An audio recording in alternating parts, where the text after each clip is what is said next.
तर मित्रांनो, रेल्वे भरती सिरीज RRB NTPC याच्यातील हा आपला भाग क्रमांक 3 आहे. तर पहिला प्रश्न आहे बघा, समवर्ती सूचीची कल्पना डॅश डॅशच्या राज्यघटनेवरून घेण्यात आलेली आहे. तर समवर्ती सूची ह्या सूच्या 3 प्रकारच्या असतात. एक असते केंद्र सूची, दुसरी असते राज्य सूची आणि तिसरी असते समवर्ती सूची. तर ही समवर्ती सूचीची कल्पना खालीलपैकी ऑप्शन क्रमांक 2 ऑस्ट्रेलिया या देशावरून घेण्यात आलेली आहे. समवर्ती सूचीबरोबर व्यापाराचे स्वातंत्र्य, त्याचबरोबर द्विगृही सभागृह म्हणजे कोणकोणते, लोकसभा आणि राज्यसभा ह्याही तरतुदी ऑस्ट्रेलिया या देशाच्या घटनेवरून घेण्यात आलेल्या आहे. प्रश्न क्रमांक 2 आहे, यस खंडाच्या पहिल्या गटातील मूलद्रव्यांना डॅश डॅश म्हणून ओळखले जाते. तर जो आपला पिरियॉडिक टेबल आहे, तर त्या पिरियॉडिक टेबलमध्ये एकूण 4 खंड आहे. कोणकोणते? यस खंड, पी खंड, डी खंड आणि एफ खंड. तर जो यस खंड आहे त्याच्यामध्ये 2 ग्रुप येतात, पहिला ग्रुप आणि दुसरा ग्रुप. तर पिरियॉडिक टेबलच्या यस खंडाच्या पहिल्या गटातील जे मूलद्रव्य आहे त्यांना खालीलपैकी ऑप्शन क्रमांक 1 अल्कधातू म्हणून ओळखले जातात. म्हणजे जे पहिल्या ग्रुपमध्ये एलिमेंट आहे म्हणजे मूलद्रव्य आहे त्याच्या शेवटच्या कक्षेमध्ये 1 इलेक्ट्रॉन असतो. तर दुसरा जो ग्रुप आहे त्याला अल्कधर्मी मृदा धातू म्हणून ओळखले जाते. ठीक आहे. आणि जो हॅलोजन ग्रुप आहे हा पी खंडामध्ये येतो आणि त्याचा ग्रुप आहे 17 नंबरचा. तर राजवायू हा ग्रुप हा पण पी खंडामध्ये येतो आणि त्याचा ग्रुप आहे 18 नंबरचा. जे हॅलोजन आहे त्याची ऑक्टेव पूर्ण असते. ऑक्टेव स्थिती पूर्ण असते म्हणजे त्याच्या जे बाहेरची शेल आहे म्हणजे बाहेरच्या कक्षेमध्ये पूर्ण 8 इलेक्ट्रॉन पूर्ण असतात. पुढील प्रश्न आहे, खालीलपैकी कोणता नृत्य प्रकार अरुणाचल प्रदेशाशी संबंधित आहे? तर खालीलपैकी ऑप्शन क्रमांक 3 बुहिया हा नृत्य प्रकार अरुणाचल प्रदेश या राज्याशी संबंधित आहे.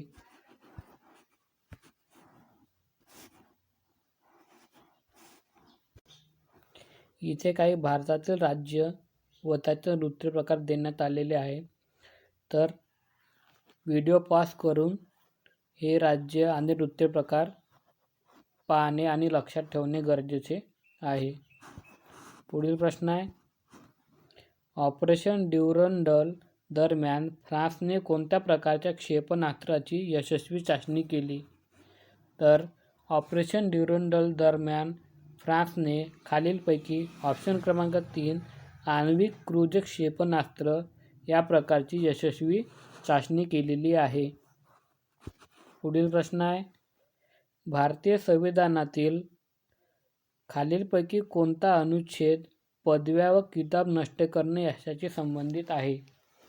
तर भारतीय संविधानातील खालीलपैकी अनुच्छेद 18 मध्ये कलम 18 हा पदवी रद्द करणे किंवा पदवी नष्ट करणे याच्याशी संबंधित आहे. पण पदव्या कोणत्या? ज्या बाहेर ब्रिटिशांनी स्वातंत्र्यपूर्वी काळात दिल्या होत्या त्या. पण याच्यामध्ये शैक्षणिक पदवी व लष्करी पदवी ही रद्द करण्यात नाही आलेली आहे. ठीक आहे. शैक्षणिक आणि लष्करी पदवी ही अजूनही घेण्यात येते. पण ती आपल्या आणखी भारत सरकारने दिलेल्या ज्या पदव्या आहे जशा भारतरत्न, पद्मश्री, पद्मभूषण या पण पदव्या आपण स्वीकारू शकतो. त्यानंतर अनुच्छेद 14 हे कशाशी संबंधित आहे? तर अनुच्छेद 14 ही समानता, कायद्यासमोर समानता याच्याशी संबंधित आहे. अनुच्छेद 30 हे अल्पसंख्याकांना भाषेचे जतन याच्याशी संबंधित आहे. तर अनुच्छेद 25 हे धर्माचा प्रचार व प्रसार करण्यासंबंधी आहे. पुढचा प्रश्न आहे, बॅकस्टिक हा शब्द खालीलपैकी कोणत्या खेळ किंवा क्रीडा प्रकारात वापरला जातो? तर बॅकस्टिक हा शब्द खालीलपैकी हॉकी या खेळामध्ये वापरला जातो. तर बॅकस्टिक हा फाऊलचा एक प्रकार आहे. पुढचा प्रश्न आहे, तरुण विद्यापीठ क्रमवारी 2024 मध्ये कोणते विद्यापीठ अव्वल स्थानी आहे?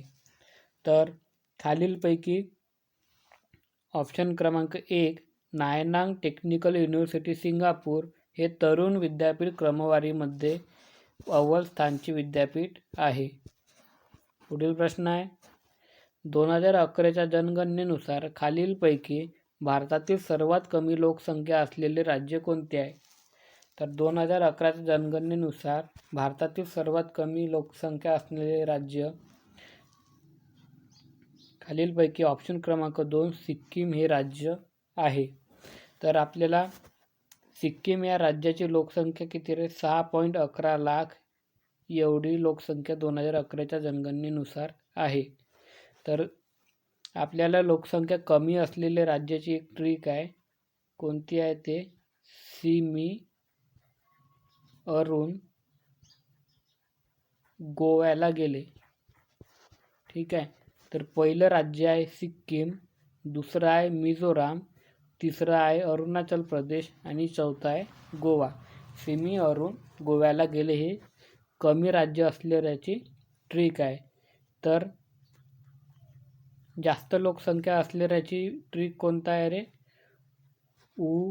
मा चा बाप अंधा ही जास्त लोकसंख्या असणाऱ्याची ट्रिक आहे.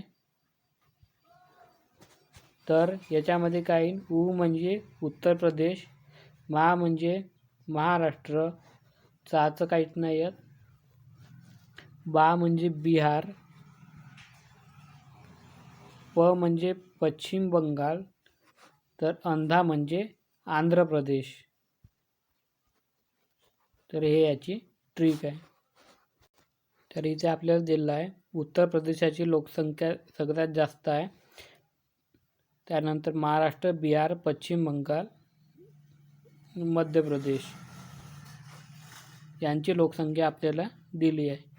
पुढील प्रश्न आहे, शंभू महाराज हे खालीलपैकी कोणत्या नृत्य प्रकाराशी संबंधित व्यक्तिमत्व आहे? तर शंभू महाराज हे खालीलपैकी ऑप्शन क्रमांक 4 कथ्थक या नृत्याशी संबंधित आहे. तर कथ्थक हा यूपीचा म्हणजे नृत्य प्रकार आहे. तर शंभू महाराज यांना 1956 साली पद्मश्री हा पुरस्कार मिळालेला आहे. पुढील प्रश्न आहे, तर भारतातील एकूण 8 शास्त्रीय नृत्य दिलेले आहे. कोणत्या आहे? भरतनाट्यम तामिळनाडूचा आहे, कथ्थक यूपीचा आहे, कुचिपुडी आंध्र प्रदेश, ओडिसाचा, कथकली केरळ, सत्तारिया आसाम, मणिपुरी मणिपूर, मोहिनीअट्टम केरळ. तर हे एकूण 8 शास्त्रीय नृत्य आहे. तर हे आपल्याला लक्षात ठेवणे गरजेचे आहे. पुढचा प्रश्न आहे, सी.के. नायडू ट्रॉफी कोणत्या खेळाशी संबंधित आहे? तर सी.के. नायडू ट्रॉफी ही खालीलपैकी ऑप्शन क्रमांक 3 क्रिकेट ह्या खेळाशी संबंधित आहे. पुढचा प्रश्न आहे, कोणत्या पंचवार्षिक योजनेत भारताला स्वावलंबी आणि स्वयंपूर्ण अर्थव्यवस्था म्हणून प्रस्थापित करण्याचे प्राथमिक उद्दिष्ट होते? तर खालीलपैकी ऑप्शन क्रमांक 3 तिसरी पंचवार्षिक योजना. या योजनेमध्ये भारताचे स्वावलंबी आणि स्वयंपूर्ण अर्थव्यवस्था म्हणून प्रस्थापित करण्याचे उद्दिष्ट हे होते. पहिल्या पंचवार्षिक मध्ये कृषीवर भर देण्यात आला, दुसऱ्यामध्ये उद्योगावर भर देण्यात आला. तर ह्या तिसऱ्या पंचवार्षिकचे नेतृत्व नेहरू यांनी केले.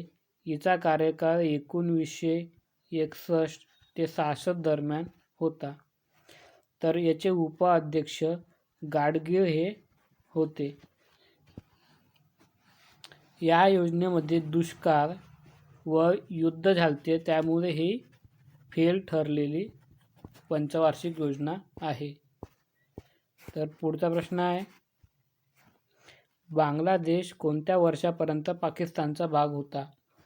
तर बांगलादेश हा 1971 पर्यंत पाकिस्तानचा भाग होता. 1947 ते 71 पर्यंत बांगलादेश हा पाकिस्तानचा भाग होता. तर 3 डिसेंबर 1971 मध्ये बांगलादेश पाकिस्तानपासून वेगळा झालेला आहे. तर बांगलादेशचा स्वातंत्र्य दिन हा 26 मार्च रोजी साजरा केला जातो. पुढचा प्रश्न आहे, हरित क्रांतीमध्ये कशाचा समावेश नव्हता? तर खालीलपैकी हरित क्रांतीमध्ये ऑप्शन क्रमांक 2 गावातील रस्त्याची सुधारणा याचा समावेश नव्हता. म्हणजे योग्य उत्तर आहे ऑप्शन क्रमांक 2. हरित क्रांती म्हटलं तर आपल्याला शेतीशी संबंधित आहे. तर सुविकसित सिंचन प्रणाली शेतीशी म्हणजे होता. शेतीमध्ये प्रगत तंत्रज्ञान होता. अधिक उत्पन्न देणारे बियाणं याचा समावेश होता. तर रस्त्याची सुधारणा ही कशामध्ये येईल रे? तर प्रधानमंत्री ग्राम सडक योजना याच्यामध्ये याचा समावेश येईल. हरित क्रांतीचे जनक भारतामध्ये MS स्वामीनाथन यांना हरित क्रांती जनक म्हणतात. तर जगामध्ये कोणाला म्हणतात याचे उत्तर तुम्हाला कमेंटमध्ये द्यायचे आहे. पुढील प्रश्न आहे, इंडियन प्रीमियर लीग म्हणजे IPL 2024 अंतिम सामना कोणत्या स्टेडियम खेळला गेला? तर IPLचा अंतिम सामना हा खालीलपैकी ऑप्शन क्रमांक 2 चेपॅक स्टेडियम चेन्नई येथे खेळला गेला. तर विनिंग टीम याची KKR ही विनिंग टीम होती. पुढचा प्रश्न आहे, संगीतकार शिवमणी कोणत्या वाद्याशी संबंधित आहे? तर संगीतकार शिवमणी हे खालीलपैकी ऑप्शन क्रमांक 1 ढोलकी या वाद्याशी संबंधित आहे. पुढील प्रश्न आहे, राज्यसभेच्या सदस्यांचा कार्यकाळ किती असतो? तर राज्यसभेचे सदस्य आहे त्याचा कार्यकाळ खालीलपैकी ऑप्शन क्रमांक 3 6 वर्ष एवढा असतो. जर प्रश्नामध्ये राज्यसभेचा विचारला तर राज्यसभेचा कार्यकाळ घटनेमध्ये दिलेला म्हणजे राज्यसभा विसर्जित कधीच होत नाही, म्हणून त्याचा सदस्याचा कार्यकाळ हा 6 वर्ष एवढा असतो. तर दर 2 वर्षाला 103 सदस्य निवृत्त होत असतात. राज्यसभेतून दर 2 वर्षाला 103 सदस्य एवढे निवृत्त होत असतात. तर राज्यसभेची तरतूद